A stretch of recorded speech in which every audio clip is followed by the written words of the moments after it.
দৌড়ে যেহেতু আমাদের এলাকায় হাসপাতাল দৌড়ে গেছি, তো ডাক্তাররা বলতেছে কি যে আপনারা যে কাজ করবেন, আপনার হাজবেন্ড আছে কি বাইরে নাকি দেশে? হ্যাঁ, এখানে গ্রামে। বা হাজবেন্ডের ফোন দেন।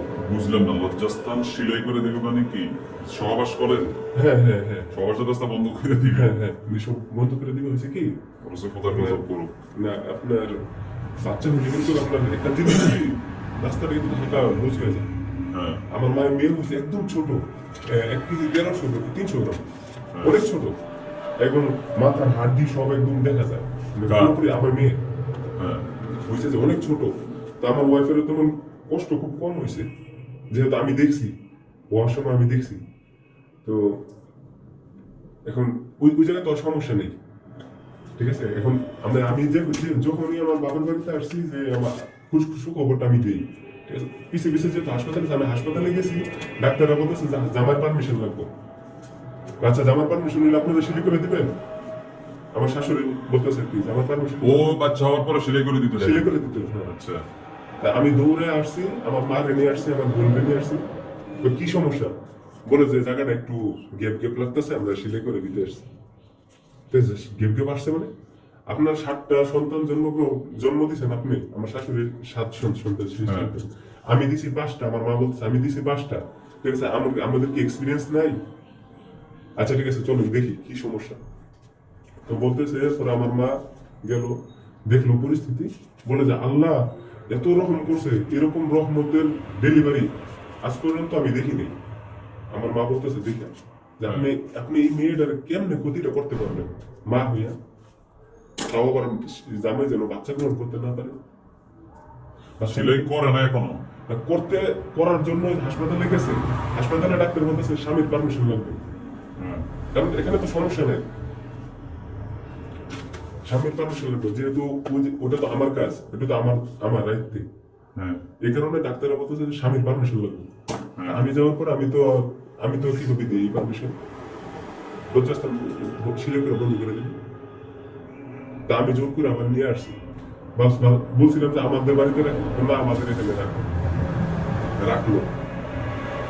আপনার বাচ্চা পর পরে একটা আপনার যখন শরীর দুর্বল থাকে একটা স্যালাইন দেয়, হ্যাঁ ওই স্যালাইনটা পর্যন্ত দেয় না, হুম। স্যালাইন দেয় না। পরে আমার মারে পাঠাইলাম, মা যাও তুমি একটু নিজে থেকে স্যালাইনটা দিয়ে আসো।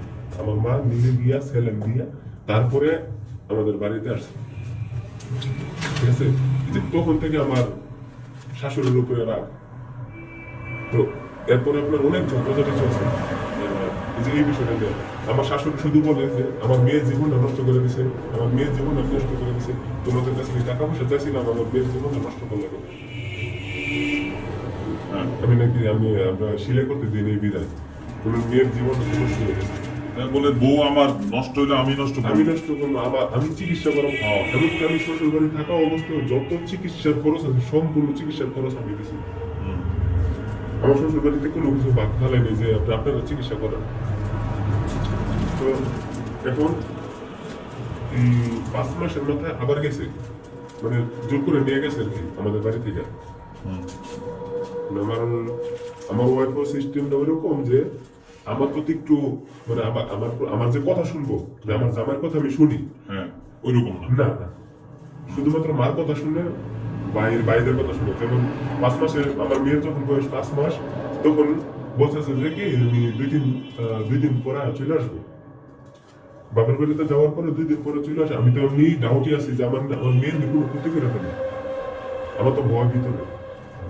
5 মাসের সময় যাওয়ার পর বলছে যে 2 দিন পরে তুমি চলে আসো। 3 দিন 4 দিন হয়ে গেছে, ফোন ধরে না, ফোন বন্ধ করে রেখেছে। তো আমি পরবর্তীতে গেলাম যে আসো মানে নিতে এসে, না আমার বড় ভাই বলছে যে আমার থাকতে। তো বড় ভাই বলছে তো আমি তো জামাই, আমি তো কইলাম যে আসো, আমি নিতেও আসলাম যে আসো। না আমি যাবো না, আমার বড় ভাই যতক্ষণ না করবো ততক্ষণ আমি যাবো না।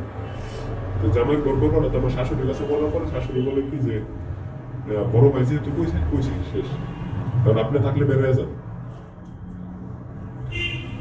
তো তখন আবার আমি একটু রাগ হয়ে গেছে আমার। পরে আমি আমার বাচ্চা নিয়ে চলে আসছিলাম। এরপর আমার এলাকা আপনার বাচ্চা নিয়ে চলে আসছে?